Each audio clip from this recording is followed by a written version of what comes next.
Hi everyone. Good to see you on my channel today.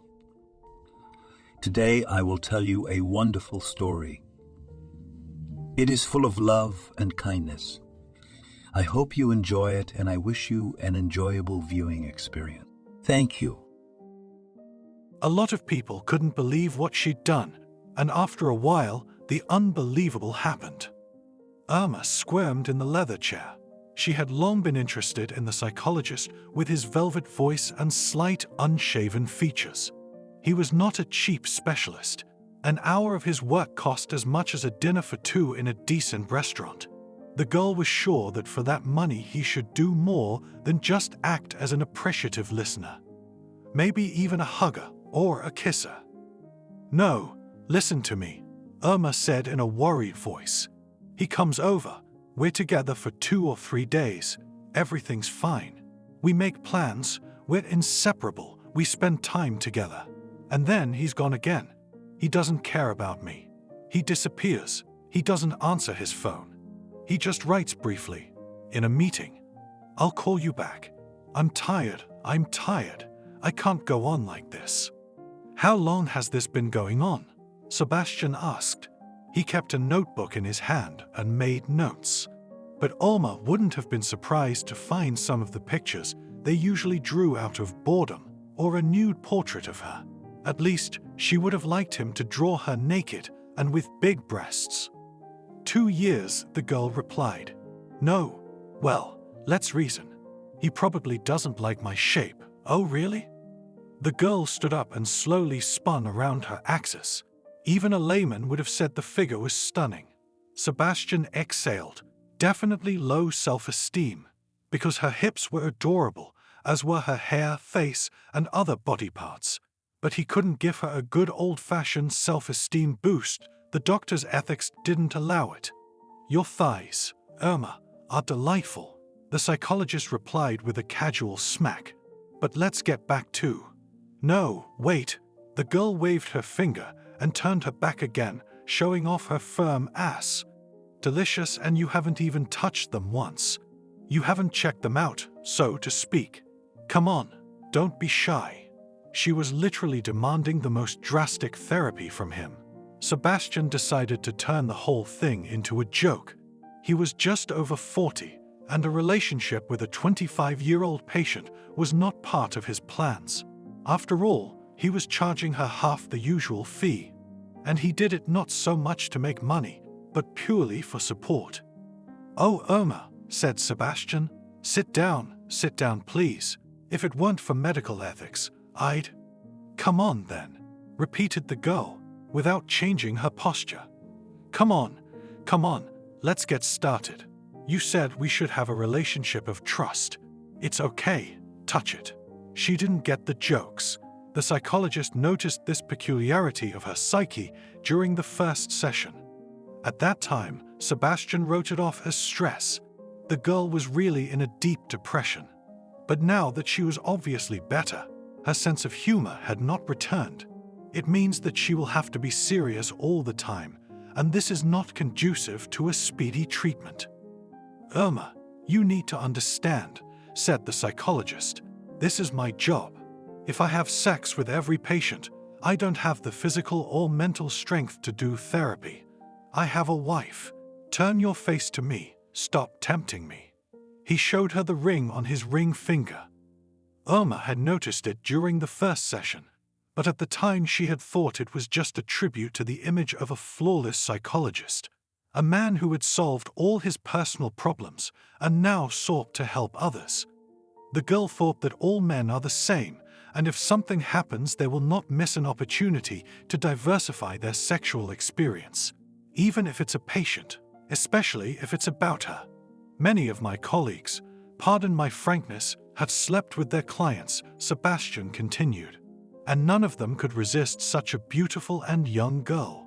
I wish I had gotten one," Irma replied with a playful smile.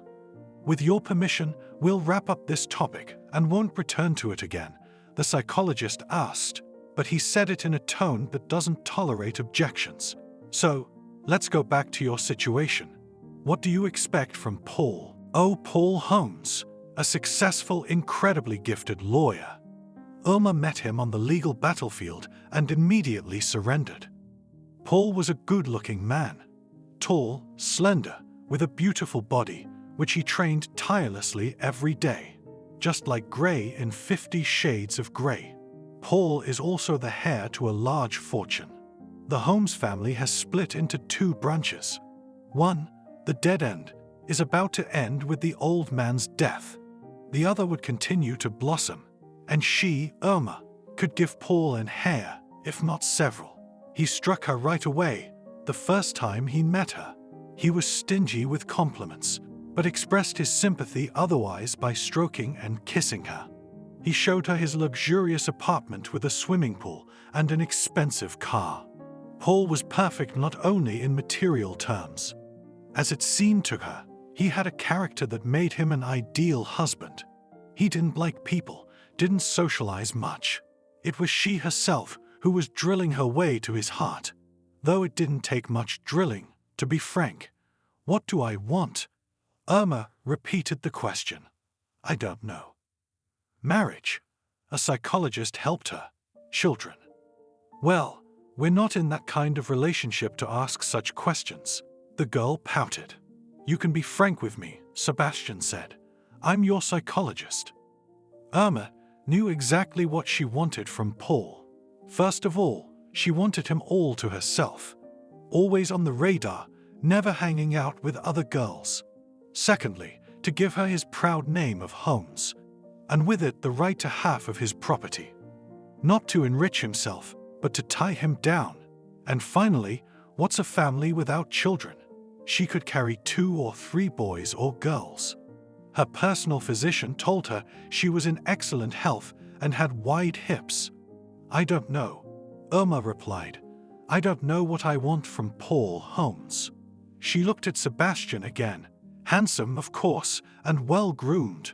Probably goes to the gym, sticks to a diet, and gets a rejuvenating massage once a month. But not Paul, no. And besides, the pompous psychologist didn't even want to check the firmness of her thighs or abs that she had worked so hard on over the past few years. What does he know about female beauty? While at one end of the universe a beautiful girl at an appointment with an expensive psychologist was digging into the depths of her own soul, at the other end of the pole a tortured tramp was rummaging through trash bins. He rejoiced when these well-to-do people, who had their own apartments and bathrooms, threw away something useful. Like a lighter, you can refill it and use it again, or an electric kettle, even if it's not quite working. But you can take it to Roger, the electrician, and he'll give you a couple of dollars. He'll fix the kettle and sell it for a tenner. Everybody wins, everybody wins. Sometimes people threw food into the garbage cans that had just expired. In principle, it is possible to eat if you are not too much afraid of poisoning. But other homeless people have long ago taught our vagrant that food is not to be feared in principle, just like drinking. Then there's a chance you won't get poisoned, or at least not too badly. It's the body, pampered by a soft bed, that reacts so violently to infection and bacteria. Those who live on the street can get pneumonia on their feet, and often do. In general, the basis of a beggar's well-being is secondary resources. How good it is that all big stores have installed machines for accepting bottles and cans. It is bad enough that security guards may not let you into such supermarkets, or even worse, to take away the receipt for purchases, which was issued by the machine. The beggar collected anything that could bring him at least 10 or 20 cents. Paper, aluminum, glass. It is essential for a hobo to have a good cart with reliable wheels, and a place to stash his belongings and wait out the bad weather. In summer, nature itself is on the side of the destitute. You can sleep anywhere, on a bench in the park, on the grass, under a bridge. In summer, people are careless. They leave their valuables as if they want to get rid of them. "Hey, you!" yelled the owner of a strong male voice from the window. "Me," the beggar asked timidly. "Get away from my crates," the voice demanded, "or I'll come out now and you know where I'll shove these boxes." The beggar knew. The crates did indeed look derelict. Someone had placed them near the bench. Inside were apples, pears, and something else. But apparently the owner had not found the strength to take them inside yet. So all the vagrant could do was sigh and leave, and by all means. "Sir, excuse me," he shouted. "I really didn't know they were yours. Get out." A beggar should know how to apologize. For a bad look, for crossing the road, for a bad odor, for the very fact of his existence, if you ask me. If you can't apologize, you'll either get beaten up or call the police, neither of which he wanted. After the sessions with the psychologist, Irma did a lot of thinking.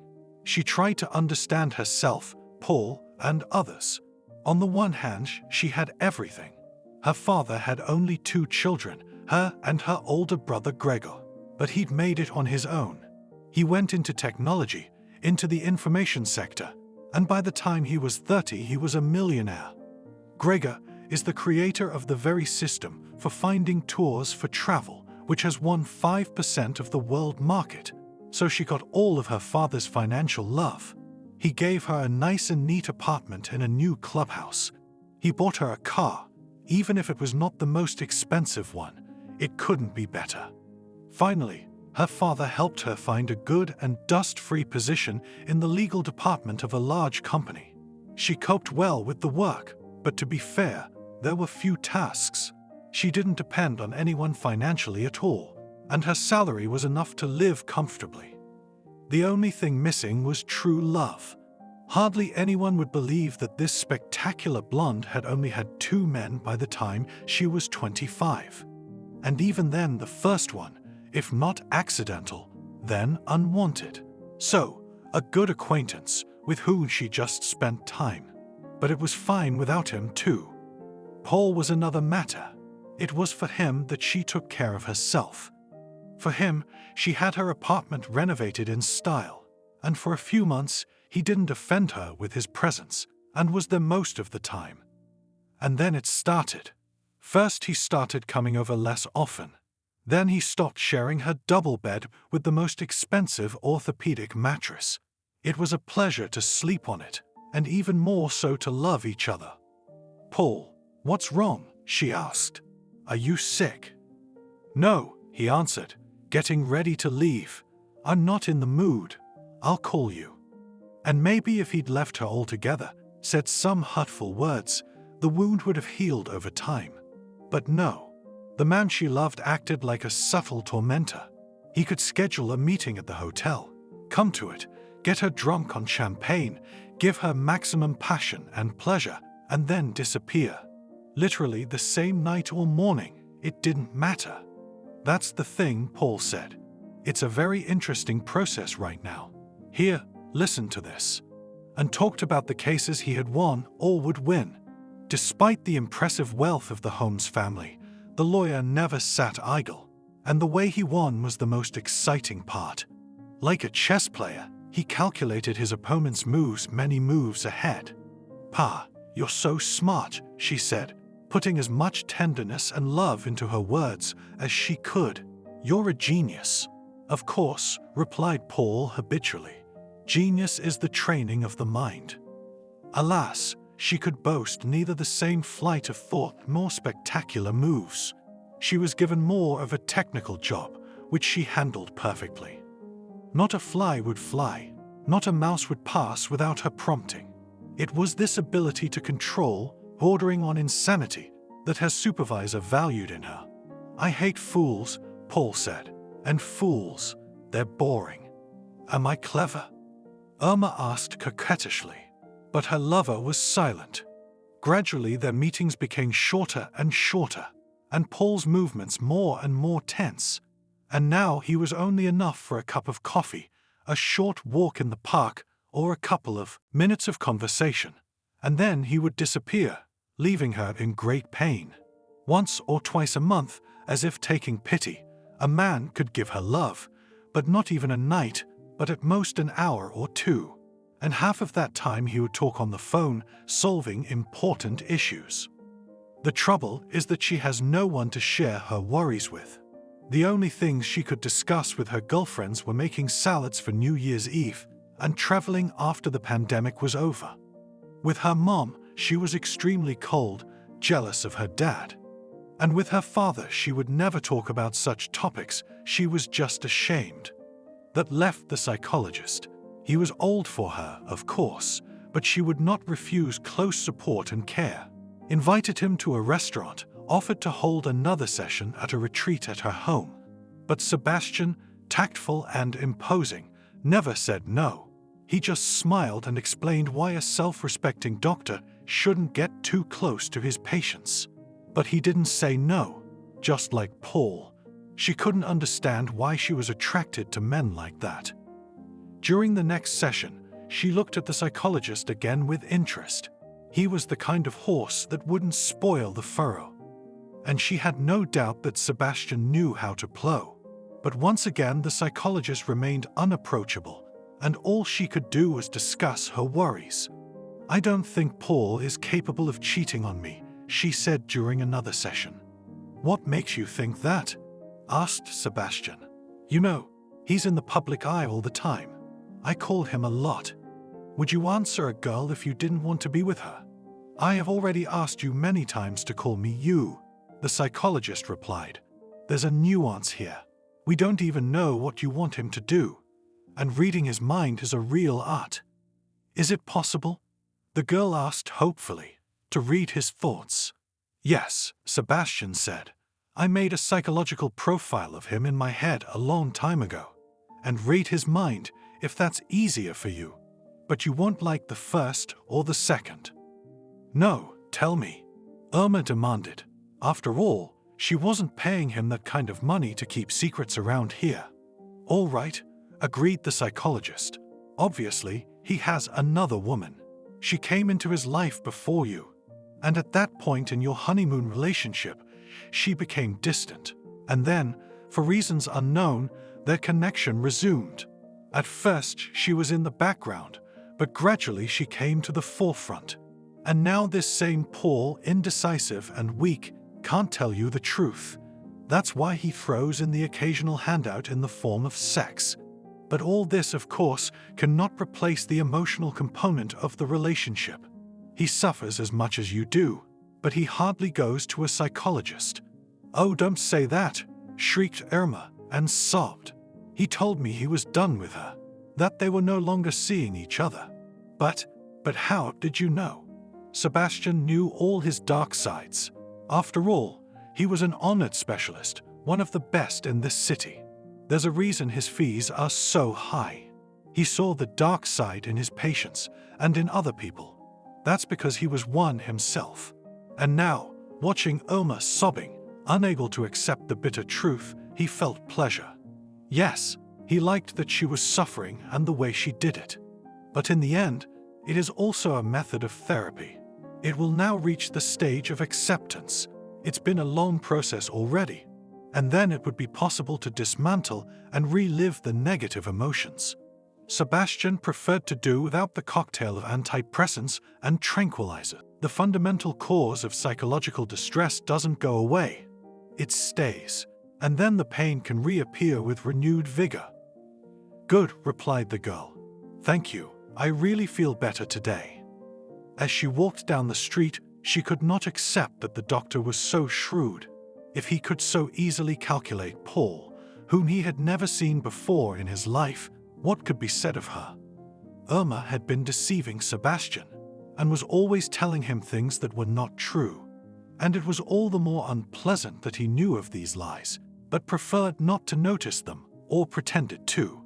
But a psychologist can be patient. More important for her is what to do right now, how to get through this pain. Irma decided to use substitution. In principle, she'd been thinking about it for a long time. You don't need to be a psychologist to understand such things. It was just indecision, some faint hopes that stopped her. But apparently Paul was finished. She couldn't admit her defeat publicly. So she needs a one-night stand, 2 at the most. A man who would disgust Paul when he found out about the affair. None of her acquaintances were suitable for this purpose. First of all, she had a reputation as an inaccessible and extremely unattainable girl. In the second place, all her friends and co-workers are handsome, status-conscious, wealthy men. She needs someone else. She didn't have time to look for a student or a cab driver. Besides, they might not be decisive enough. No, she'd need someone who had no one to go to. Someone who would pounce on her like a dog on a bone. And there was such a man. Outside the fence of their clubhouse, there was a separate garbage collection area.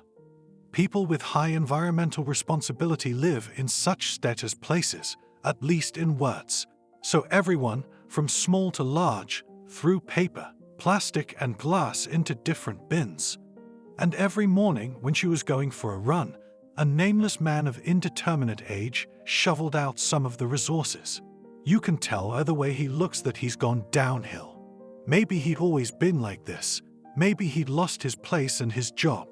He always looked away from Irma, as if apologizing for his own presence. But the couple times she'd seen his face once so scary, just unshaven.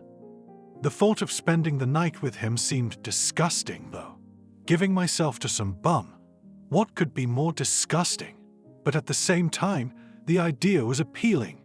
It gave her a strange sensation in her lower abdomen, like she was touching something forbidden. And now the idea of inviting this nameless garbage collector to my house didn't seem so strange. After all, people drag dogs and kittens off the street to warm them up and feed them. How could she be any worse? And then she'd see if he was too ugly or old. She could just kick him out, or call the police. Yeah, she can handle the case. Luxury apartment, daddy's gift. New neighborhood, low-rise development, underground parking. He bought her an experimental version, with her own lawn. This area, closed off from the street, was called a terrace. There were 2 entrances to the apartment. One from the beautiful entryway, with its own lobby, and a place where residents could wash their dogs' paws, and a separate door from the terrace. There are no cameras. There's a way to lure this homeless man to your place, wash him, necessarily, warm him up, and give himself to him. Irma smiled. For the first time in a long time her mood improved. And be sure to take a picture. When Paul will see, when he knows what she went for him, he will kill himself for sure. With this thought the girl began to prepare for the operation. To sleep with a bum. She was accustomed to take any case as seriously as possible, even such a strange one. It was not yet 7 o'clock in the morning when the beggar once again approached his permanent meeting point.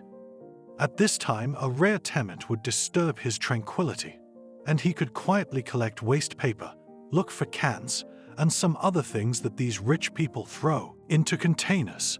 The cart quickly filled up with recyclables. He was so engrossed in the process that he didn't even notice the girl approaching him. "I have more at home," she said to the homeless man. He pretended not to hear. "Man, I have more waste paper at home. Would you like to take it?" The garbage collector gingerly turned his head in her direction. He seemed endlessly ashamed of his social status and appearance. Nearby, literally 2 meters away, stood the very fairy who took off for a run every morning. In tight pants and top, expensive sneakers. He tried to look at the face a little higher. Not her breasts, not her thighs, not her legs. "Did you say that to me?" he asked, apologizing in a voice that only beggars with his seniority know how to do. "Yes, and who should?" Irma replied with a smile. She was glad that at least the bum didn't smell. "I see that you pick up the garbage in the morning. But I'm not bothering anyone," the man excused himself. "Yes, it's a useful thing to do." The girl nodded and looked around. There was no one on the street at this early hour, and the grounds were hidden by the trees. She didn't want anyone to see her chatting with a beggar, and then dragging him back to her house. "If you can't, I'll leave," the bum continued.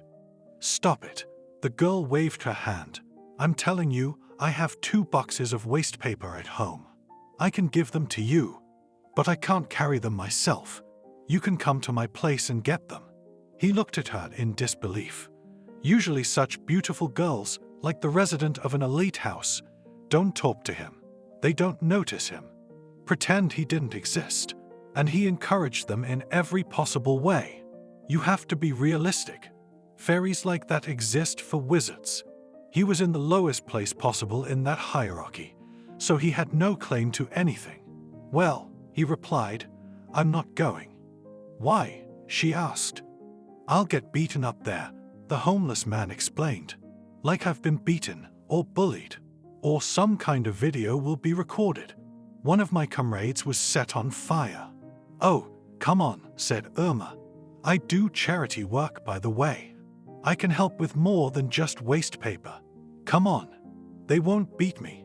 The tramp asked incredulously. If anything happens, tell me at once.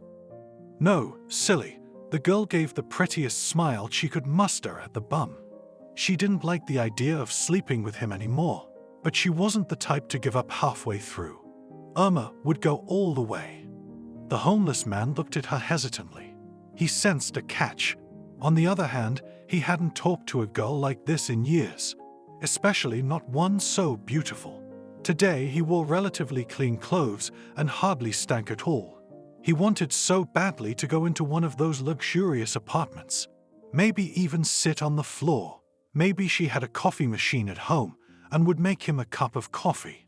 I'll be quick, he said. I won't disturb anything, I swear. Don't make excuses. Irma tried to joke. She hadn't been very good at it since she was a child. Just leave it all here. The cart and the loot.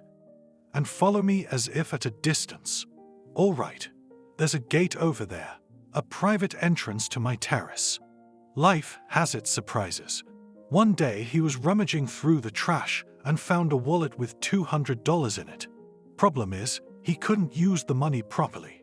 He got drunk, fell asleep, and when he woke up, the dollars were gone. So now you have to be very careful not to spook your luck. He liked following the fairy from a distance. Her tights were tight around her firm ass, and she swayed her hips as she walked. It was a sight to behold. Besides, he didn't have to worry about anyone catching him doing it. The girl seemed to be in the mood for maximum charity, and gave him not only a kind word, but also the sight of her beautiful figure. They entered the expensive apartment from a separate entrance. The drifter realized it was a special kind of chick, almost like a private house in a big city. He immediately wanted to take off, not just his shoes but his own skin, so as not to defile the place. It was obvious that this place was designed by a designer who was not restricted in anything. The beggar searched with his eyes, trying to find something that looked like recyclables. Where's the waste paper? He asked, looking around the luxurious apartment. I'll look for him. The girl answered and locked the door. Then she meticulously examined his clothes. You know what? I think you should wash these clothes. But, said the bum. Don't worry, I have a washer and dryer, Irma said. Here, go into the bathroom. Throw everything in there, and I'll come back later and turn it on. Can I? The homeless man began in an ingratiating tone. Can I? Shall I wash up? The girl asked innocently. Yes, there's a bathtub full. I wanted to take it myself after my run, but by all means, have a bath. Even if he was going to be the victim of a humiliating prank, he didn't care anymore. Stephen walked into the bathroom, which was the size of a downtown one-bedroom. He quickly threw off his pants, sweater, t-shirt, socks, and put it all in the washing machine. I thought about it and put my underwear in the same place. I walked over to the round bathtub that the designer had placed in the center of the room. Carefully, as if afraid of waking up, I climbed into it. The warm water felt blissful. It was good that there was foam on the surface. The water must have darkened by now. He found a sponge and began to rub his body, scraping away the dirt. At this time, Irma stood in the living room and hesitated. She had wanted to bring a bum into the apartment and use him, and here he was, sitting in her expensive bathtub. Everything had gone exactly as she had planned, which made her proud. but the fact that she was supposed to sleep with the homeless man made her a little uncomfortable. The thought seemed disgusting, like picking up a chocolate bar dropped by someone on the sidewalk and eating it. But then she imagined Paul's face when he found out, the anger in him, the way he gasped in disgust. She immediately felt light and cheerful. Yes, we must teach that scoundrel a lesson. And at the same time to give this poor tramp a surprise he had never dreamed of. Perhaps it would be the brightest event in his aimless life. Stephen lounged in the bathtub and moaned with delight. He dived in, so he could wash his hair too. He had been in a good bathhouse long ago, when he had not yet fallen to his lowest ebb. There was a bathtub like this, but deeper. Just like that time, he rubbed himself with a loofah with pleasure. This is just a holiday, thought Stephen. I wish I had more now. And before he could even finish the thought, there was a quiet knock at the door, but only out of politeness, as if his permission or invitation meant nothing. It was the same pretty girl he saw every morning on his jog. She wore only a silk robe, a semi-transparent robe that fit her hips nicely and did not hide her magnificent breasts at all. "Mind if I join you?" the girl asked. His throat was dry with excitement. The very part of his manhood that he had long ago used only for its intended purpose came alive. He didn't even have time to say anything before the girl threw off her robe and sat down in the bathroom, completely naked, and he didn't even know her name. With her right hand she started stroking his leg and more. Stephen started moaning harder. Kicking a homeless man out turned out to be more difficult than bringing him into the house. After sex in the bathtub, she carelessly bent over to turn on the machine, and so the sex continued. Then she thought 3 times was better than 2 and gave herself to him on the leather couch. There she took a picture on her phone, but a glimpse, furtively, so he wouldn't notice anything. Then, when they were dressed, the vagrant lover asked for coffee. "Isn't that enough for you?" she asked. "I don't want any more." "No, regular coffee," he pleaded, and Irma relented, especially since the living room had the most modern coffee machine you could buy. It made several kinds of drinks, including lattes and cappuccinos. Tramp asked for a large mug of regular coffee, no sugar. At first, she wanted to pour the drink into a plastic cup, but then she thought, since she was letting him use her own body, why not provide the utensils as well? "I understand there will be no waste paper," he said. Then an interesting truth was revealed to her. As long as the bum was silent or coy, she liked him. It's like bringing home a kitten, warming it, giving it milk. But as soon as the animal lets out its claws, tears up the furniture or pees in her slippers, she immediately begins to regret her own kindness. "I can give you a couple of dollars," Irma replied. "Not even.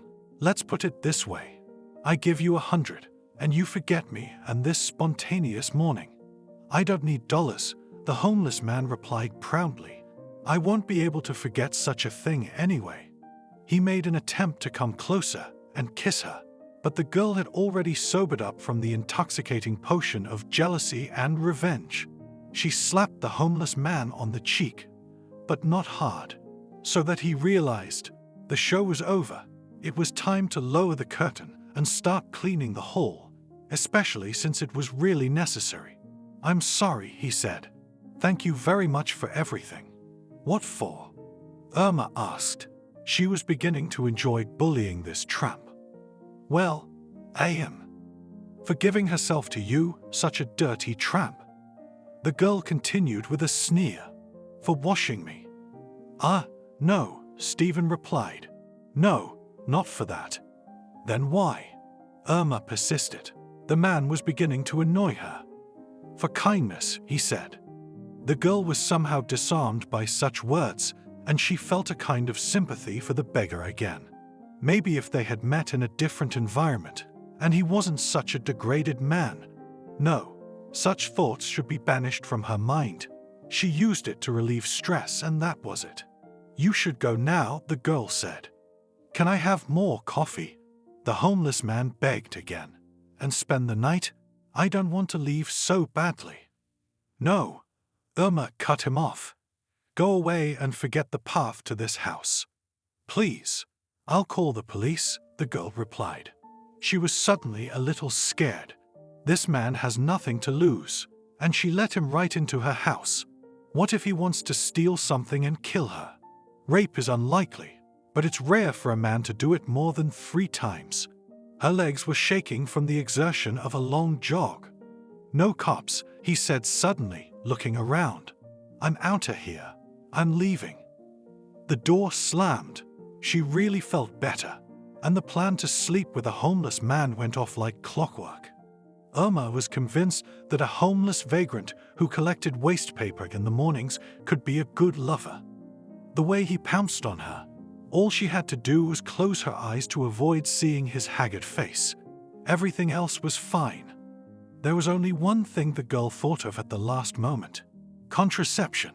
She had only had 2 partners in her sex life, and she had not used condoms with them. From Paul, she wanted to get pregnant, but this lawyer could control himself 100%. She reassured herself that the risk of contracting anything in the water was minimal. And then she took an antibiotic. But just in case, she decided to check in with the doctor in another month. It was Saturday, for which she had lots of plans. But Irma decided not to go out.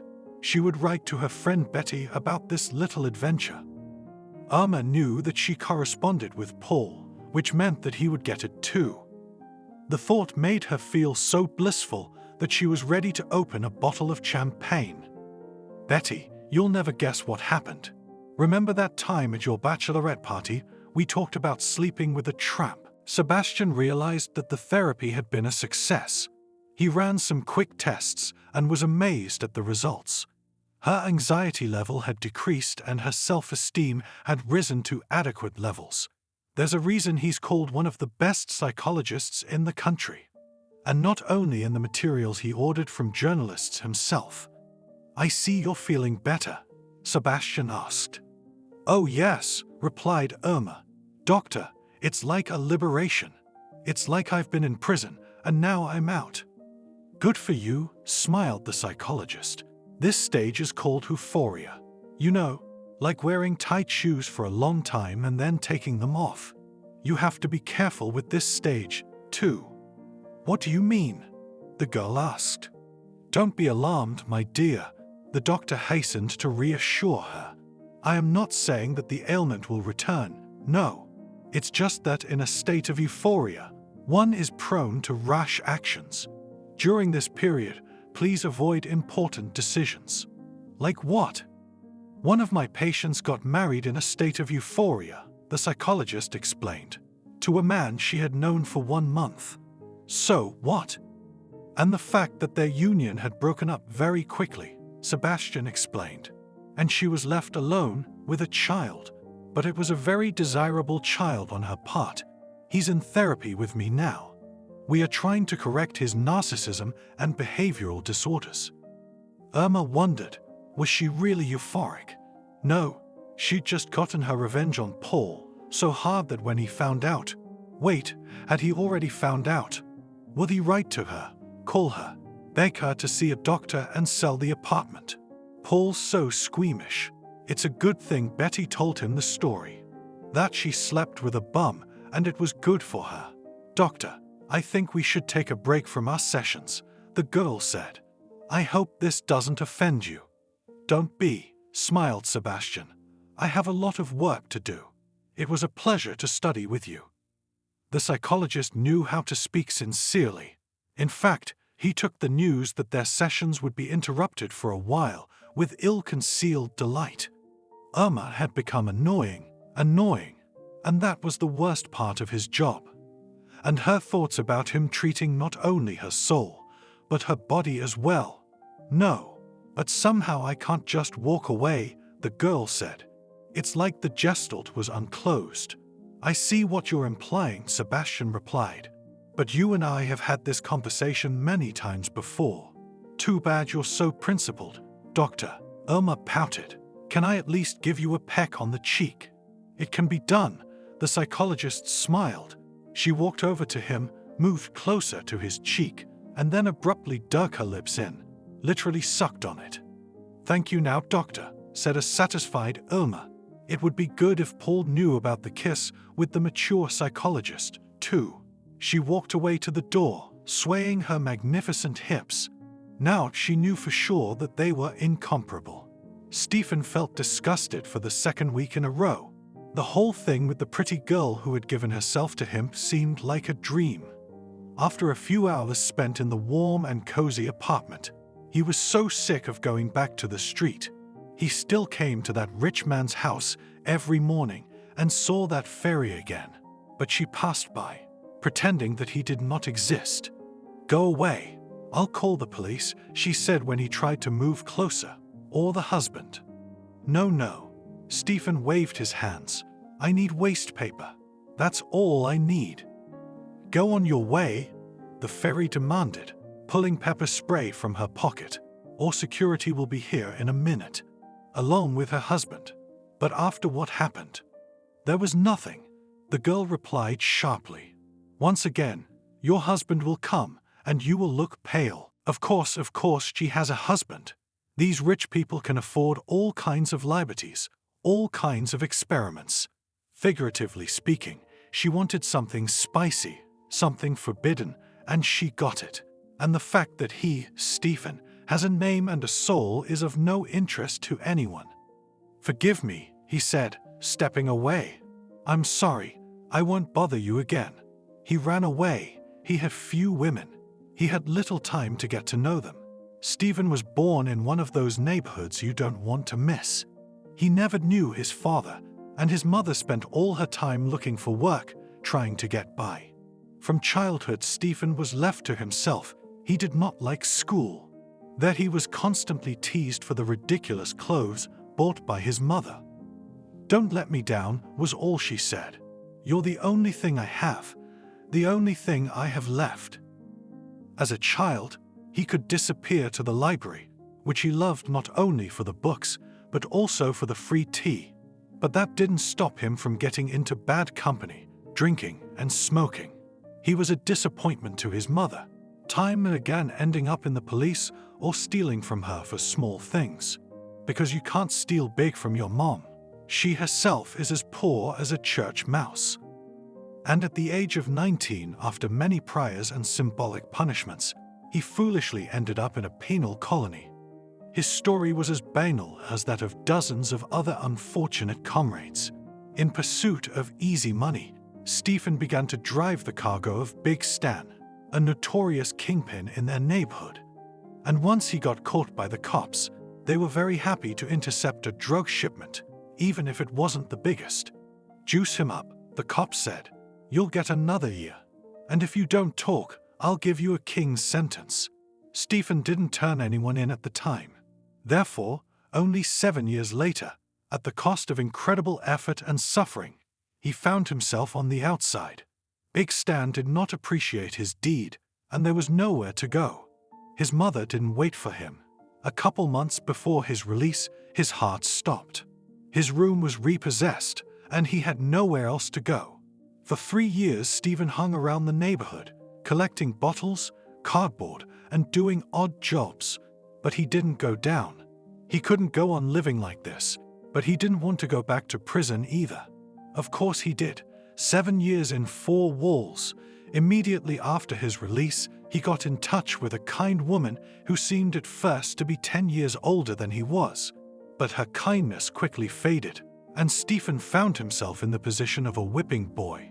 After 6 months of humiliation and constant shame, the man thought that it was better to live on the street than with such a megalomaniac. He'd been alone ever since. He carefully avoided those tramps who could give him something resembling love. And he couldn't afford professional mistresses of passion. But for a man on the street, the planning horizon shrank to a single day, so Stephen did not suffer much from loneliness. "See you later with the beautiful fairy." He wanted to ask her name, but she only covered his mouth. And now this rambling invitation for waste paper, which in the end didn't turn out to be any, had completely changed his life. Now he too wanted to live in his own apartment, get coffee at the push of a button, and take a bath. Stephen, hi. I could hardly find you. You need to hide, Stan said. The police are looking for you. Not that they were friends. More like companions in misfortune. Stan had helped him more than once. He gave him expired sandwiches that the supermarket threw away every day, gave him vouchers for the night shelter. Stephen tried to be a grateful companion. He gave him cigarettes if he could get a few. He could spare an extra $1. Why? I don't know, but they were on the prowl, Stan said. There's a place where you can lay low. I'll make inquiries and find out what's going on. Oh, really? It's not that the homeless never help each other, but constant hunger, cold and drinking kill a person's personality. That's why a vagrant is always selfish. He thinks only of himself, but this is purely to do with survival. If you waste all your energy on others, you'll die on your own feet. That's why Stan's offer was so strange. It wasn't customary for homeless people to help each other. But this was exactly the kind of situation in which he knew why they were interested in him. The fairy's husband must have started asking questions, and she told him she'd brought him to her place and that they slept together. Made up a rape story, and now they were looking for him to throw him in jail once again. Maybe not 7 years, maybe 10. So, hesitant though he was, he accepted Stan's offer. Together, they walked to the abandoned building. It did look like a good place to hide. Come on in, Stan offered and smiled. Come on in, get settled in. Stephen opened the door, stepped inside, and stunned. 2 weeks after the spontaneous sex with the homeless man, Irma began to notice changes in herself. She had a beastly appetite. Her usual portion had almost tripled. Her breasts were constantly aching, and once her stomach was aching. It ached like it had never ached before, and it was still a woman's day. Paul had really written to her. Her delicate calculation that the story would reach him through Betty had paid off. Is it true? He asked. What really? Irma was surprised and added surprised emoticons to the message. That you slept with some lowlife. No, Irma replied. Thank God, Paul wrote.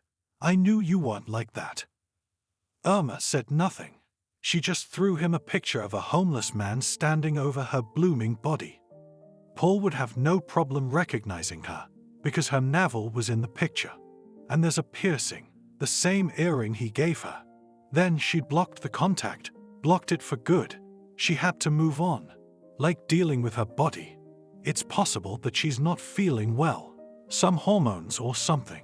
She just got an invitation yesterday for a full medical exam at the clinic her father's insurance bought her. It was worth taking advantage of. Irma wasn't afraid of doctors, and if she felt sick, she'd choose a specialist. Everything in the private medical center was beautiful. Everything was smart. The girl felt like a welcome guest here, not a patient. She took tests, went through 7 doctors, and even had a nice conversation with the local psychologist. He, like Sebastian, turned out to be an aging man with a velvet voice. No abnormalities, he said, smiling, and looked at the monitor. But I would recommend a little workup before such an important event. What event? The girl was surprised. The doctor only smiled. Then she sat in the lobby and drank coffee. It wasn't some machine that poured a drink for a couple of coins, but a real waiter. He came up to her with a menu and asked her what she wanted to drink and eat. She didn't feel like eating, but she didn't refuse the coffee. After 10 minutes of waiting, the receptionist sat down on her couch and unfolded a bulky folder with printouts of her tests and examinations. Early pregnancies go without abnormalities, she said. Of course, you can't detect the fetal egg at this stage, but you will have your first ultrasound at 6 to 8 weeks. I beg your pardon, Irma said and immediately choked on her coffee. Pregnancy. The receptionist covered her mouth with her hand. She must have thought that the client had chosen this particular course of examination for a reason. I'm sorry for my tactlessness, the girl smiled. I assumed that since you had chosen the Early Head Start program. Yes, "That's the program," said the girl. "I thought it was about taking care of your body and health at an early age. I thought it was about keeping your body and health young." "No," said the receptionist. "This course is usually chosen by expectant mothers who want to make sure that their baby is well from the first day." Silence. Irma was digesting the information she had received and still couldn't believe it. When was the last time she was with Paul? 2 months ago. So the supposed child could have only one father. She didn't even know his name. "I have a question," Irma said. "At what term is it acceptable to terminate a pregnancy without harming your health?" There was a fat policeman sitting in an abandoned building, and next to him must have been an investigator, a tall man in a long coat. Their bench was to the side. You wouldn't see it until you walked in. While the cop was smiling, the other was looking at Stephen intently, literally drilling him with his gaze. When the beggar wanted to rush back, the traitor grabbed him by the shoulders. Stan laughed too, turning to his patrons. "You see how I am," he used to say. "Like prey, you might say. All right, here's the fee. Would you like a kick in the ass?" The cop was indignant and raised his hand as if to strike. "Get out of here while I'm being nice." But the man in the long coat raised his hand imperiously, and the policeman seemed to deflate. The mysterious stranger opened his wallet, counted out a few bills, and beckoned to Stan, shoved the money in his hand. And when he began to bow in gratitude, he pointed to the door with a gesture that was imperious and unobjectionable. "Thank you." Stephen grumbled goodbye. "You've been so helpful." He could not forgive the betrayal of a comrade. Not even a friend, no. What had he given him up for? $20? Or a case of cheap whiskey? It would seem that after so many years of living on the streets, he should have gotten used to social Darwinism by now. But encountering it every time became so agonizing. "Do you know who we are?" the man in the long coat asked. His voice was calm and his gaze studied. "Guessing," Stephen replied. "You don't know a damn thing." Suddenly the policeman yelled, "Why don't you check in at the station? Why don't you work anywhere? That's it, you're in custody. You're coming with us." "I'm not going," the homeless guy stubbornly refused. "I've been in prison for 7 years. You should have a warrant for my arrest. And I'm supposed to have a lawyer." "I wish you'd shut up," the cop said, but in a more peaceful manner. "If you knew what kind of people you've crossed. Move, I'm asking you nicely. Good for now. Otherwise, I might do something else, you understand." Stephen had already guessed everything. The tall man must be the husband of the fairy he had slept with the night before, and his calm exterior is just a mask. He just wants to make sure Stephen's the one he wants, and then he's gonna go for it. If he's got a cop that's so soft on him, who is it? He looks like a big shot, a shark. "I'll go," Stephen said, "but on one condition. You book me in right now, in the proper manner. You notify the DA, or I won't be able to vouch for myself." The cop and the man in the long coat looked at each other, but if the cop was nervous, his partner seemed satisfied. It was as if his look said, "This tramp is probably just the man we need." He looked at Stephen again, hard, and smiled. It made the tramp uncomfortable. "We'll do the paperwork," the cop promised. "I don't know for sure what you've done, but I have to detain you. Besides, you're on probation, remember? Your card says your last checkup was a year ago. If you get any more squeamish, I'll lock you up." They walked out of the building, and then the Mercedes caught Stephen's eye. The black car was really too good for this place. Already approaching the abandoned building, he could guess that it was a trap. It was all due to his faith in humans. Should he have trusted Stan? How long had they known each other, to be honest? You can't really have trustworthy friends on the street.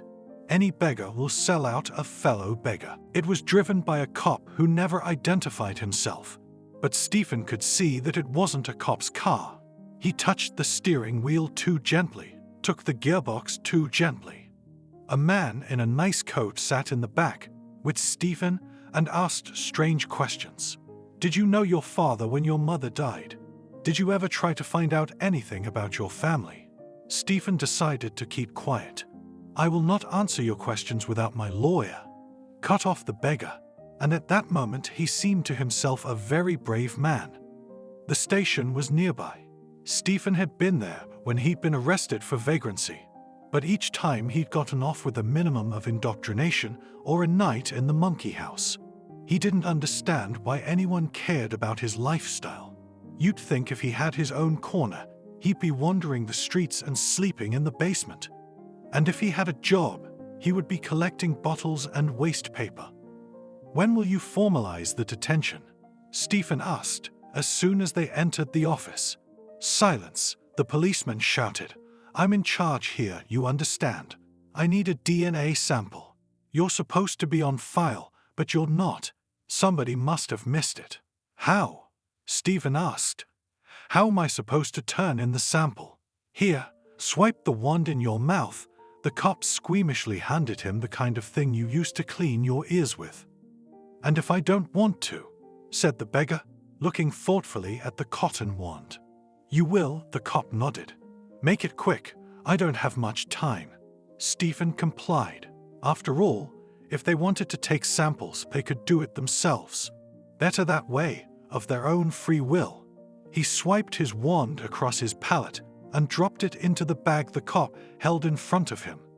The cop closed it and squeamishly, with 2 fingers, put it in the box, sealed it. The main thing is not to catch anything from you, he said, as if poverty were a serious disease.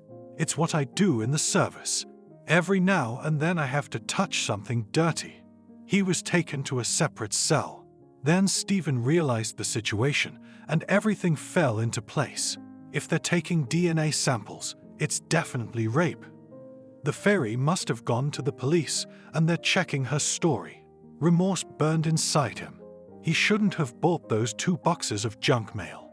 He shouldn't have jumped on her like a dog on a bone. Miracles don't happen.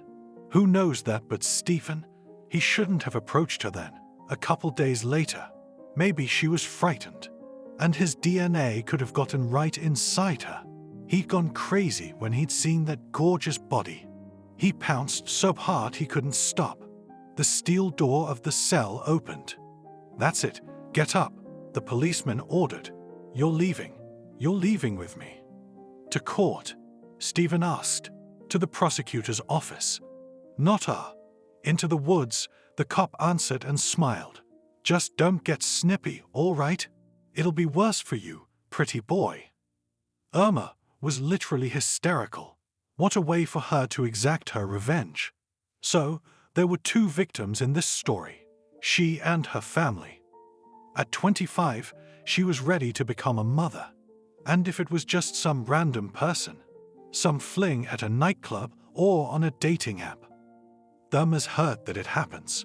Some people can't get pregnant for years, they go to doctors, and some are lucky enough to get pregnant once and for all. A random person would be accepted by her family.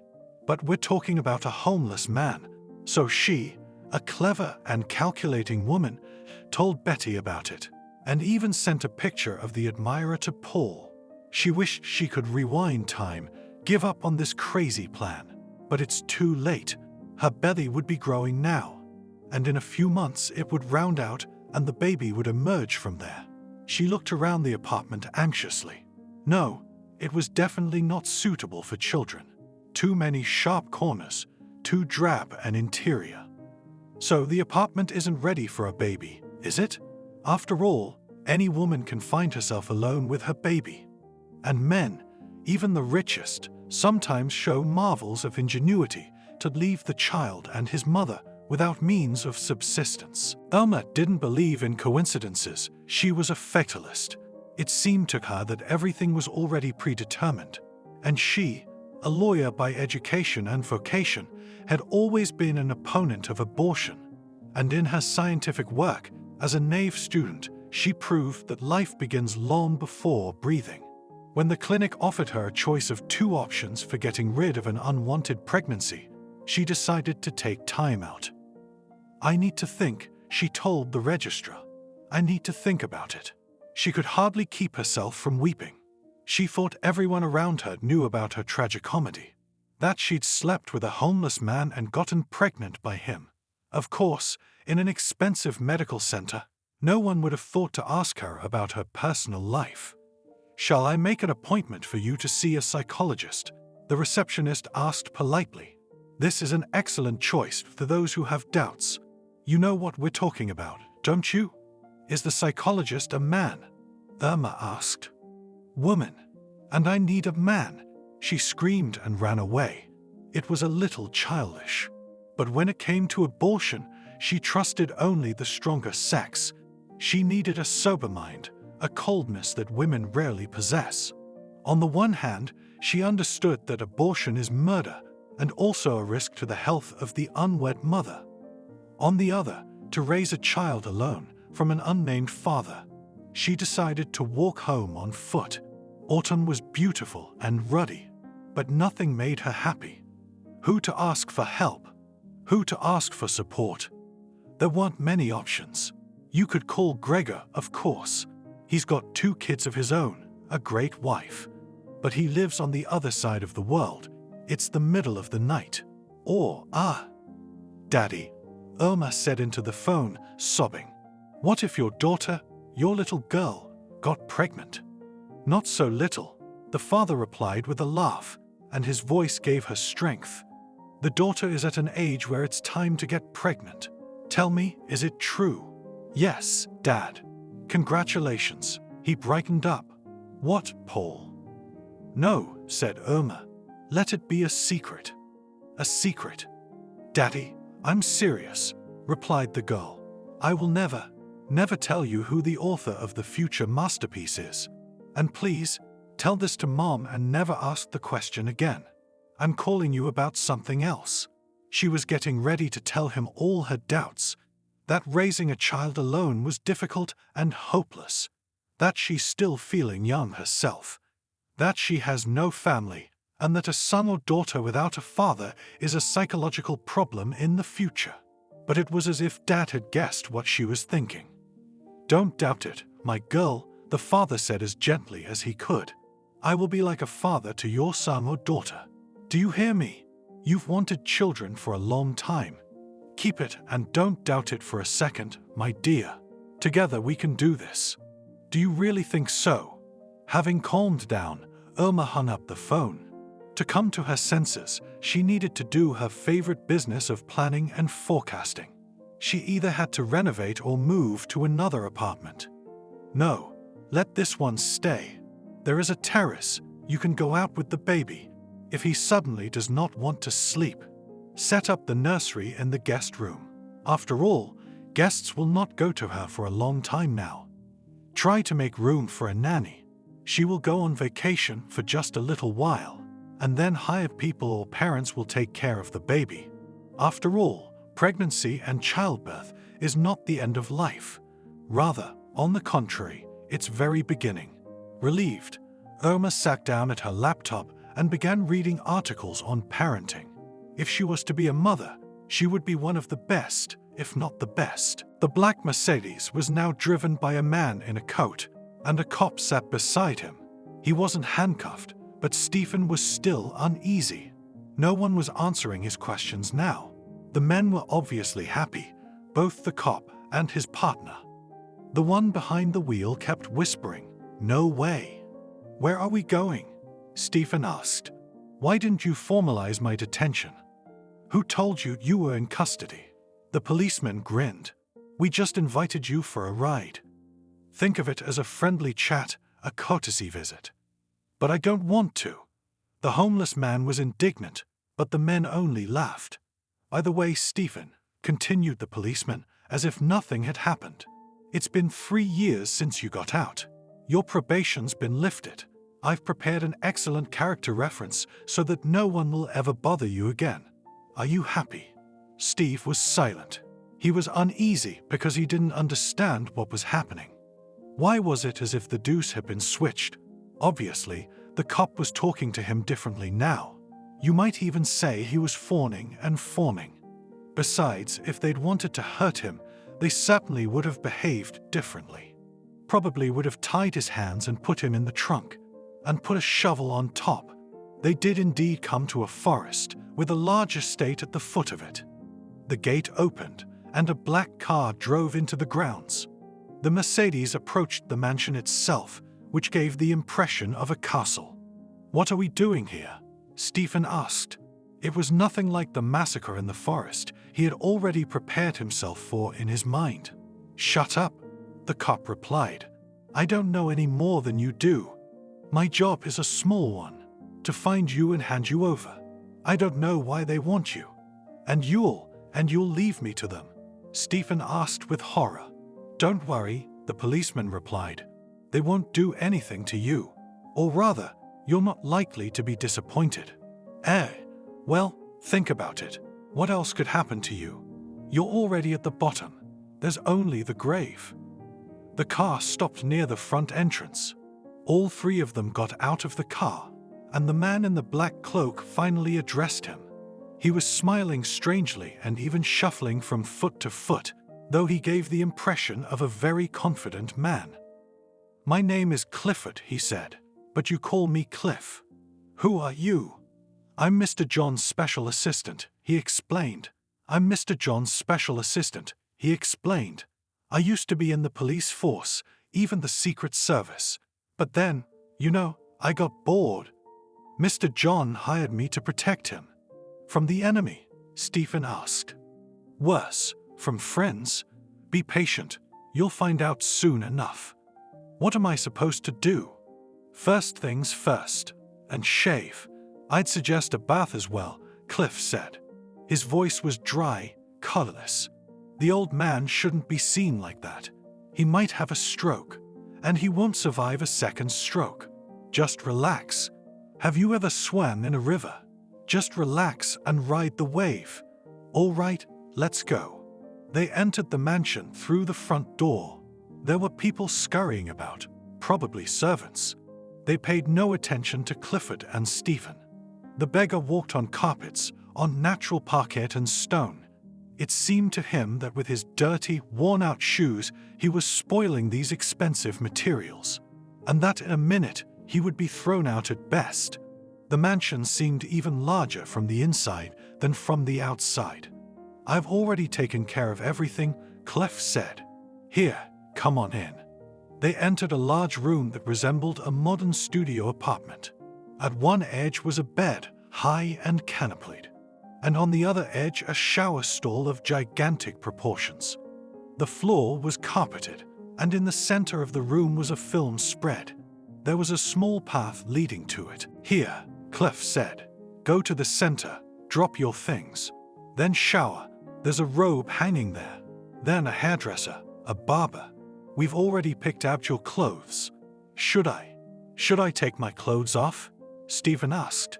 "Don't worry, I'm not some rich pervert," Cliff smiled. "I swear I'd tell you anything, but let it be an old man. I've been in the service for 100 years, you know the rules. Just relax and let the wave carry you along, okay?" Stephen exhaled and obeyed. He walked to the middle of the room and began to undress, taking off his rags, tossing them on the floor, and each new piece of clothing he threw harder and harder. It was like a caterpillar shedding its cocoon to finally become a real butterfly. After a hairdresser, a barber, and a long rack of expensive clothes, Stephen didn't just feel like a different person, he became one. His gait changed, his gaze changed, his posture straightened. He walked as confidently as if he were 18 years old again. He didn't remember hoping for anything so much since then. Cliff walked behind him, and when Stephen looked back, he smiled and encouraged him. Go on, I'm right here." He liked this assistant to the mysterious Mr. John more and more. They were going to get along. Maybe he'd hire Stephen and teach him everything.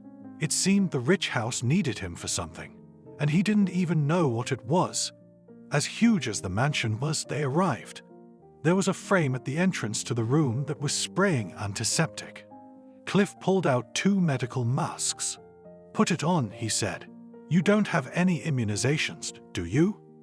The room was like a hospital room. It had the same sterile odor that medical facilities can boast of. As Stephen looked around the room, he didn't even immediately recognize the owner. On the bed by the window lay a thin, gaunt man, covered with tubes. Sophisticated instruments were counting his pulse.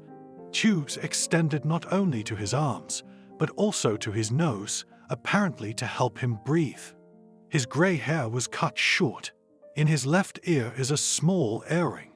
Only the man's cheerful gaze made it clear that the dying man used to love life and knew how to live it. "I've been looking for you for a long time," said a man connected to different tubes. Come here, come here." Stephen was silent. He approached the dying old man and stopped 2 meters away. The landlord gestured for another step, and another, took him by the arm. Stephen felt the dry skin, as if someone had put a piece of sandpaper on his hand. The old man was warm. "Your mom," the man continued. "Your mom gave me so much love and so much pain." "What's that got to do with me?" asked Stephen. "Mom's dead. I'm sorry." "That was years ago," the homeless man replied. "I got over it a long time ago. Although at first, frankly speaking, it was very upsetting. When I got out of prison, I couldn't wait. I only just found out," said the man and coughed. It seemed as if he was about to give his soul to God. He reached for the inhaler with his right hand and pressed the button. "I just found out she was dead. And about the prison, I haven't heard about the prison, no. But good for you for not giving up. It's not that I'm in a hurry. Don't get me wrong, I really like it here with you guys. I just want to know, to what do I owe the honor, Pop?" Stephen asked. "Nothing," the man replied and wiped away a tear. "Take off the mask, son. I really am your daddy." "Dad?" Stephen's eyes went wide. He sat down on the chair carefully placed beside him. That man, that hot-blooded, hot-breathing father of his. Where's he been all these years? Why did he remember him only now? Stephen experienced feelings long forgotten, joy, hope, and even love. For a moment, everything ceased to exist. That huge mansion, the servants, the expensive cars. In the whole universe, there was only this shriveled old man and Stephen. "Dad," he whispered, taking off his mask. "Where have you been?" "Oh, my boy, I'm sorry," said the dying man sentimentally. "Would it be an excuse to say that they didn't tell me anything about you? Oh, your mother, God rest her soul, was too proud. Too proud. I should have been there for you. I should have saved you from jail, from the street." "I'm so ashamed," Stephen whispered. "I really am. We've only known each other 5 minutes, and I already feel like a jerk." He thought that if he had been in the shoes of that dying bigwig, he would have been upset to see such a son. Stephen had become a nobody, a dark shadow, an inhabitant of the bottom of life, where he had found himself of his own free will, even after he had been washed, cut, and dressed. But the old man, surprisingly, smiled. He who was nothing will become everything. "Did you hear the socialists say that? I'm a wealthy man," he said. "I'll give you everything. Education, housing. I swear I'll be with you." The man coughed again, until his last breath. "What's your name, Dad?" Stephen asked, stroking his beard. Barber had turned his unshaven beard into a small work of art. The former bum had gotten over his emotions and was now imagining how great it would be to spend time with his father, with his own father. "John Holmes," he answered. "But you call me Daddy, you understand? And don't listen to nobody. If anybody messes with you, my boy, Clifford will blow his head off. Cliff knows how to do that, but no one has to know. It'll be our secret, won't it?" Clifford was laughing at the other end of the room, and Stephen was puzzled for some reason. There were too many secrets in this luxurious mansion. Irma continued to go to work and met the surprised looks of her colleagues with a smile, although it was not easy for her. Pregnancy gave her new sensations, and not only painful ones. Her hips widened, her breasts grew, her voice changed. After 4 months, she began to feel the baby, a girl. She was quite calm. She slept with her and rarely reminded her of herself at night. But during the day, she could kick for many minutes at a time, but gently and not at all painfully. Irma found it funny, and she laughed every now and then. Her parents came into her life again. Both Mom and Dad were delighted that she wanted to keep the baby. "We'll replace his father," Mom said. "But a gorgeous girl like you is bound to have a husband." The surprising thing was that she was no longer interested in the stronger sex at all because of her pregnancy. At times she watched Paul. He would just happen to be in the neighborhood. He looked at her belly, his gaze hardening. Irma noticed how ungainly he was. His awkward gait, his tense gestures, his tortured facial expressions. She couldn't believe she'd loved him before. When she saw him, she'd changed direction. She always walked away. "Talk to him," Betty wrote to her. "Tell him you were joking about the bum." "What's that?" Irma asked. "When did you become that asshole's lawyer? Children should grow up with a father," Betty went on. "He says he'll take you in with someone else's child. Tell him I don't need any more handouts, and don't write to me again." Irma knew everything about Betty. She remembered laughing at her friend. She'd married early, and by the time she was 25, she'd raised 2 one-year-old children. Everyone knew how her husband abused her. No, not beating her or keeping her in a black body, but just humiliating her. She told her about it all the time. And that attitude drove Betty to look for love elsewhere. Wait, when did she and Paul meet? "I'll be on maternity leave for only 6 months, Irma said, sitting in her boss's office. "I give you my word that I won't let the company down." "Oh, Irma," he replied. "There's a big change coming, you know. We're being bought. The owners are discussing the terms of the deal now, but a deal in principle has been reached. It's like they want to keep me. I'll be sure to point out that you're a valuable employee. Also, in your position, you don't want to be nervous. So take any news about reorganization with a smile." With a smile. "Yeah, you have a beautiful smile. And you know what? I'm really happy for you. You're gonna be a great mom." Although his father was going to die any day now, he was still not going to go to the next world. And Stephen found himself wishing he hadn't. John hardly ever got out of bed. He could only take a few steps to the window or the bathroom. He had business matters to attend to, so he couldn't spend too much time with his prodigal son. Cliff was another matter. He'd spent days with him. He helped the yesterday's vagrant not only to realize the new reality, but also to integrate into it. Stephen didn't even have to go anywhere. A dentist, a general practitioner, a nurse came to see him one by one. They took tests to make a conclusion. He was healthy, but vitamins were recommended. Cliff helped him to settle in and not go crazy in his new home. "Your father has no children at all," he said. "I'm preparing a paternity petition right now. You know what that means?" "No," Stephen answered honestly. "That you get the proudest last name in the world, Holmes." "Will I inherit his money?" asked Stephen. "Of course not," Cliff replied. "At least it's honest." The old man had set up the foundation. In fact, he set it up a long time ago, about 30 years ago. You see, here's the thing. It's impossible to run this whole empire. Not you, not me. It'll be handled by specially trained people. And I'll be in charge. Missing again, Cliff smiled. There's a board of directors. You'll just be a beneficiary.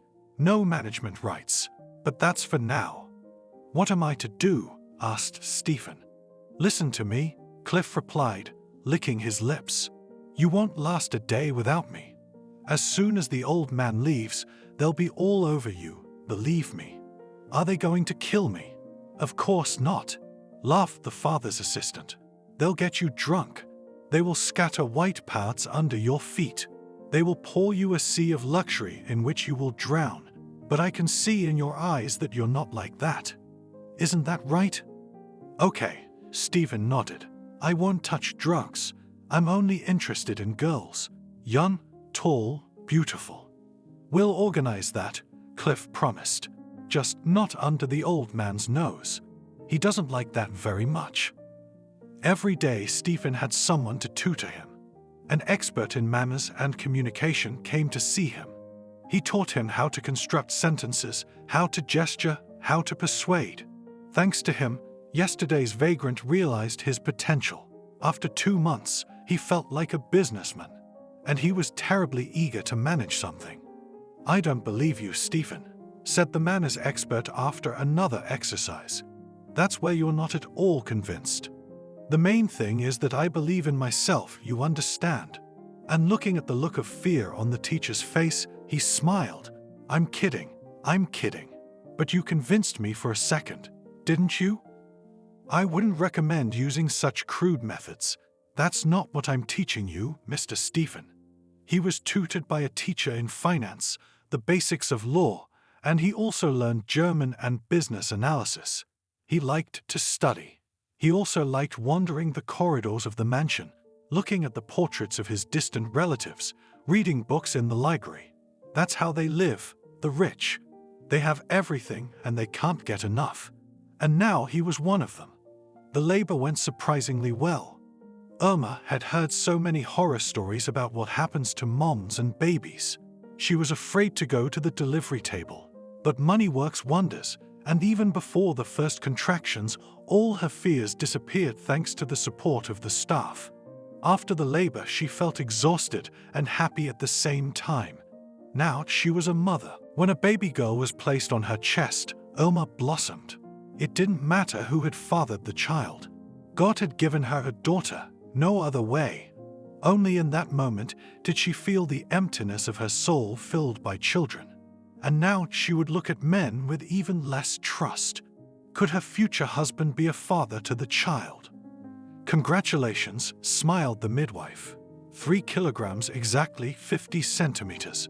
A very big girl. "Thank you," Irma replied. She could feel her strength leaving her. "You're going to rest now. We'll take care of the girl." "Just be careful, okay?" Irma asked. "Of course," replied the midwife. "We treat children as if they were our greatest asset. You need to rest. Do you hear?" "Yes, of course." She was taken to the room on a comfortable gurney that ran like a boat on the waves. The nurses gently laid her on the bed and covered her with a blanket. They immediately connected sensors to her arms to measure her blood pressure, pulse, and other parameters. Next to her, on a table, was her cell phone. "Can I give you a sedative?" the nurse obligingly offered, "to make your sleep more restful and deeper." No, she whispered. "I feel fine. As good as can be. I'll share the news with my family, and then I'll go to sleep." "Okay," the worker replied, walked out of the room and carefully closed the door. At that moment, she even regretted that her father had paid for the top-end services. She wouldn't mind lying with other women in labor now, sharing her emotions. She picked up her phone and texted her father, her mom, her friends that she had an adorable daughter. Feeling energized, she decided to read the messages on Messenger. A message from Betty caught her eye. "Irma, call me now. They're looking for you, you hear? They say Holmes himself is looking for you." He had a nightmare. It was cold outside, winter had begun, and his woolen socks had been stolen, and he wandered the streets with cold feet, risking frostbite on his toes. All the cafes were closed, and behind the panoramic windows there were customers, and they laughed at his grief. He wakes up. He's lying in his own room in his father's mansion. He forgot to turn off the air conditioner, and a faint stream of cool air drifted down his legs. The poverty, the street, the garbage, it was all in the past. That was the scary dream, and now he was awake. Now he would hold on to this reality with hands, teeth, and feet. He would never touch drugs or alcohol, and he would never trust anyone. Stephen could not escape the feeling that the chain of these processes had been set in motion by a fairy, whose name he didn't even know. However, why not make inquiries? With his new powers, it would be such a trifle. He mapped it for Cliff. He taught him how to take notes, so he wouldn't miss an important thought. Today was a special day. Today he would be introduced to the board as the new beneficiary.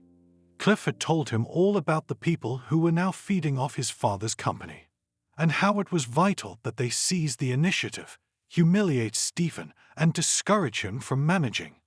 "Look at this," the deputy told me. "Alberta's in charge. It's just a man in a skirt.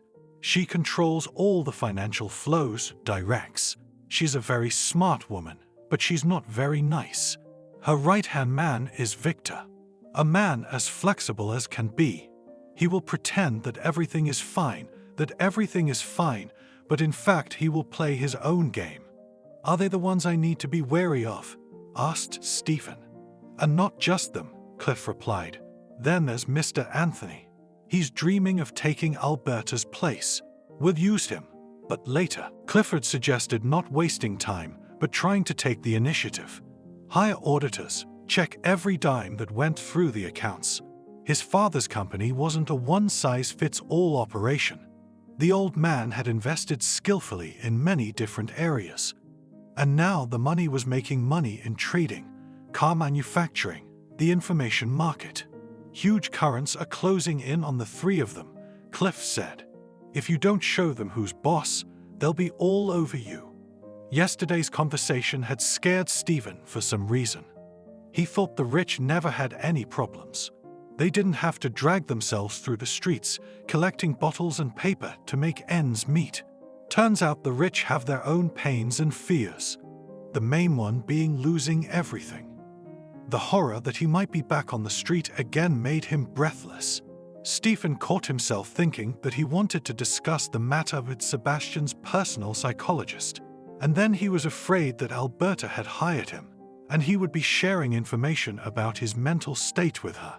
You can't trust anyone, not even Cliff, though he'd almost convinced Stephen of his loyalty. With his father gone, yesterday's drifter would be all alone again. He dialed the nurse's internal number. It was 6:30 on the clock, the time Dad usually woke up. Maybe he could find a few minutes for him. "Cindy, honey," Stephen said. "I've longed so much for my father's company." "Good morning," answered the nurse. "Stay on the line, I'll be right there to ask." Of course, yesterday's homeless man, and now the heir to a sonorous surname, did not recognize himself. It seemed to him that someone else had taken over his body. A rich and successful young man who had a great sense of people, and even 7 years in prison now seemed like a bad joke. No, this wasn't about him. He had spent his whole life here, in this luxurious mansion, radiating success. "Mr. John is waiting," the nurse replied. Stephen immediately pulled disposable gloves and a mask from his desk drawer. He rushed out into the hallway because his father's room was a good distance away. He stopped in front of it, applied antiseptic to his hands, stood under the atomizer. If he wanted his father to live a little longer, he had to keep him healthy. "Good morning, Dad," he said. "Stevie, come in," smiled his father. "Come here, I have something important to tell you. I've decided to make a change in the management structure of the foundation." Irma wasn't going to answer Paul's calls and texts, and he seemed to be taking drastic measures. His boss called, and while congratulating him, he mentioned in passing that their company had been bought. He was being fired, but Irma was being kept. "Now you are part of the R3 holding company," he said bitterly. "It's been a pleasure working with you, Irma. By the way, I'm going to open my own little office here. Don't you want to join me?" The young mom remained silent and didn't answer anything to the proposal. She was not going to leave the beautiful office and start her own business. No way. She wouldn't quit, and besides, people like her should be kept first and foremost. She politely said goodbye to her former boss and told him she would miss him. The first weeks with the baby were not easy. My daughter woke up every 2 to 3 hours and demanded to be fed. On the doctor's advice, Irma switched to artificial milk almost immediately, and she never regretted it. It took only a couple of minutes to prepare the formula, but she could eat whatever she wanted without restricting herself. "Irma, we're so happy." Mom was delighted. "Maybe you can tell us who the baby's daddy is." "Honey, I told you," Dad interrupted. "You and I agreed not to ask Irma questions like that." When the joy of motherhood dulled a little, Irma suddenly felt sorry for her little girl. She would grow up like that, without a father, and she could hardly tell her the secret of who her father was. After all, the child's psyche might not be able to withstand such information. The main thing now that no one found out her secret. First, she had to completely cut out those who had that information from her social circle. She blocked Betty, and over time found new friends. They were all young moms just like her.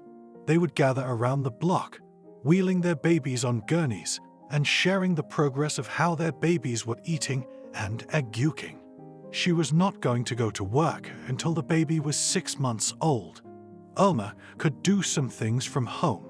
She monitored corporate email and kept track of the company's affairs. Work went on as usual. There were no fewer clients after the reorganization.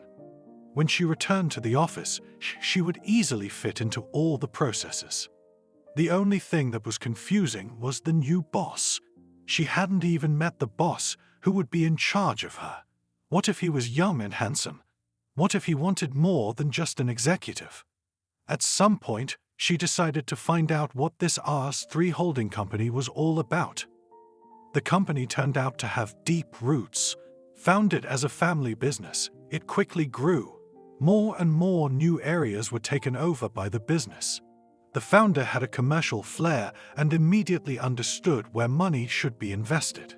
After only 15 years, everyone had to reckon with this capital. No wonder they wanted to buy the law firm where she worked. But then the last name caught Irma's eye, and a longing settled in her soul. Not even her daughter's smile could dispel it. Would she be able to find herself in a team headed by a man with the surname Holmes? Clifford exulted. He had succeeded perfectly in presenting Stephen as Mr. John's heir. With a new surname, it would not be easy to dig into the depths of the former beggar's biography. And the heir himself easily got rid of street manners, and more gave the impression of the heir of a wealthy family. Although Clifford helped prepare the speech, Steve spoke impromptu. "If anything is going to change with me, it will be for the better," the young man said. His voice was firm, though his hands were restless with worry. "We will keep our father's business and try to increase all that he has worked so hard to create." "Mr. Stephen," came Alberta's voice. She was pulling her vowels in a very nasty way. "Do you know that he who does not grow dies? He who does not move freezes?" "Known," Holmes Jr. replied. "Known as much as anyone, but we will move very carefully and grow slowly. And if anyone disagrees with my vision of the future, let them speak now or shut up forever." There was no one willing to argue. All the top managers had their own sources of knowledge. They all knew very well where Stephen had spent the last 10 years of his life. So they were ready to see a fallen man. Holmes's hair gave the opposite impression. Looking at him, prison time and wandering the streets could well be mistaken for PR if he was going into politics. At the banquet on the occasion of Stephen's introduction, there was a sumptuous table with treats. The new beneficiary of the foundation, however, did not sit at the most beautiful chair, but preferred to communicate with the new team on his feet. He ate little and drank only pure water. He seemed to be interested in everything. "Do you really think this direction is promising?" he asked the head of the strategic planning department. "Oh yes," he replied, and immediately adjusted to the new boss. "But we're not taking any chances. We'll go gradually, as they say, at low speed. It's the right thing to do." Like a shadow, Stephen was followed by Clifford. He smiled as he looked at Mr. John's successor. This one wouldn't let him down, that's for sure. Of course, there was still much to teach him, and the most important thing was that he should retain that grain of distrust and apprehension. Without it, the boy won't last long in this business. "Let's drink." Alberta approached Stephen with a huge bottle of champagne in her hand. "To the success of the firm. Bottoms up. Shall we drink?" Mr. Holmes asked the new Mr. Holmes. "Gentlemen, I have a toast," he shouted and raised the bottle above his head. When a ship was launched in Britain, a bottle of expensive champagne was smashed against the stern. I believe this custom is obsolete. Therefore, this luxurious drink that Mrs. Alberta offered me, will auction it off. A charity auction. And whatever the auction house raises, I'll multiply it by 2. I think my father will support me. Standing over the solid wood coffin, Stephen had conflicting feelings. On the one hand, his father was finally done for. Every day of his life had been difficult for him lately. It was obvious how his father was suffering and suffocating. On the other hand, they had spent so little time together. All he could do now was to keep his memory alive. Not to squander, but to increase his inheritance. "I'm sorry," said another person who came to the last farewell and shook hands. There were more than 100 of them. Stephen was already tired of thanking everyone for these words. It seemed to him that there were no sincere people here, that all of them, one way or another, would want a piece of the financial pie left by his father. And when the assistant appeared next to him and offered to step aside, Stephen was glad. At least he could trust this man, and his condolences were indeed sincere. "I tracked her down," Clifford said, and held out a folder as they retreated to a separate room. "Here's the full dossier." "Who?" wondered Holmes Jr. "That girl you asked for," the assistant replied. "Do you remember the morning you took office?" "Oh yes. What do you think?" Stephen yawned. He didn't want to show his interest. 27 years old, unmarried, never been married. 1-year-old child, paternity not officially established. Very positive and extremely positive girl from a successful family. "That's how it is," Steve replied. "You know, she was very kind to me, back then, you know." He avoided talking about his past directly, and the years of living on the streets became a succinct "when." "Of course," nodded Cliff. "I understand perfectly. I wish I could get a meeting with her." "That's easy," the assistant said. "She works for your company, or I mean our company." Shortly before he died, the old man decided to get involved in corporate law for some reason. She's a senior specialist in one of the departments, just got out of maternity leave. Can you imagine? Although Irma's maternity leave was short, returning to work was still a challenge. It was as if she had been born again. In the short year she had been away, everything had changed, not just the boss. However, thanks to her organizational skills, she had quickly gotten things under control. Although Irma had expected trouble, knowing that Paul's family had bought out the company, everything was fine. Rumor had it that they were controlled by the heir to John Holmes himself, though for years it was believed he had no children. Irma didn't bother to delve into her ex's genealogy. Even her father was considered a poor man against their background. However, she was less interested in money now. After all, she now had her daughter as her main treasure. She named her Sophia, and she was very fond of her. The baby pleased her. She ate well, slept, held her head, and tried to stand on her feet. From the first days of life at night, almost did not bother her. During the day, she stayed with the nanny or her parents without any problems. "Irma, dear," said Chris, her senior colleague. "Here's the thing." "Go ahead," she replied. He must want to ask her out for a cup of coffee or a movie. She'd noticed his interest in her for a long time. "Anyway, he's calling you, himself." "Who? Yourself?" The girl wondered. "Holmes himself. I don't know why he's interested in you." Paul, thought Irma. What a proud man. He could have forgotten about her long ago and gone on with his life. But no, he was not lazy and persuaded his family to buy the company. And now here he is, showing up. "All right," Irma replied. "When is he expecting me?" "Right now," Chris shrugged. "In the principal's office." The girl went up to the top floor of the office. From there, she had a pretty good view of the neighborhood. But all in all, it was nothing special. Paul had certainly surprised and disappointed her. He could have just said whatever he wanted to say, but he doesn't know how to do that. Never mind, let him be hysterical. She'd love to see it. "Mr. Holmes?" she asked innocently, entering the hallway without knocking, but instead of Paul, a completely different man was sitting there. He nodded and smiled and pointed to the chair opposite. "Have a seat," the big boss suggested. He was young and handsome though, and also subtly reminded me of her Paul. "The director has kindly given me his office for 10 minutes, so let's not waste time. You've been recommended to me as an experienced and efficient worker." "It is," she said. "If you ask me what I see myself as in 5 years..." "I'm sorry, I don't have much time to talk," he cut her off. "I just wanted you to submit your resume for the office manager position." "What?" Irma choked with embarrassment. "But you see, I have a small child." "I'm aware of that," replied Holmes. "By the way, where did the name Irma come from? I like it a lot." "Oh, it's father," the girl began, but the chief immediately interrupted her. "I'm sorry, I already know the answer to that question," he said. "We met with your father last week. His architectural firm will be designing a shopping center for us. I've decided to go in that direction too." "Oh, my father," she started, but she had to stop talking again.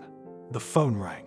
"I'm sorry," Holmes apologized and started typing some kind of message. "Urgent business. But you know what? I'm free after 9 o'clock. I could have coffee with you and..." "Always interrupting," Irma asked resentfully. In fact, she didn't have time to be really offended. "I swear I'll keep quiet," he smiled. "It's just that all the deadlines are burning up during the day. And with them, good manners. I'm having trouble finding a resource as it is." "I babysit in the evenings," Irma replied. "But I could leave my daughter with a babysitter. Or, you know what?" "Yes?" Stephen asked. "Maybe you want to come to my place." The girl suddenly blushed at her insolence and naivety. "I understand that you are a busy man, but why not have coffee at my place?" "Good idea," the big boss suddenly agreed. "Just write me the address and time. My driver will bring me back minute by minute." "By the way, have we met? Have we met anywhere?" Irma asked, writing down the address on a piece of paper. She had heard the man's voice for the first time, but some of his features seemed familiar. "I have no idea," Stephen replied, accepting the leaflet. "Aha, so 8 o'clock at night. That's a great time. I look forward to our meeting." "Me too," Irma shone. "Okay, I'm going to write my resume. See you soon, boss." Thank you for watching this video to the end.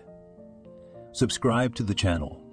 Like it, write comments if you like the story, and see you on the channel.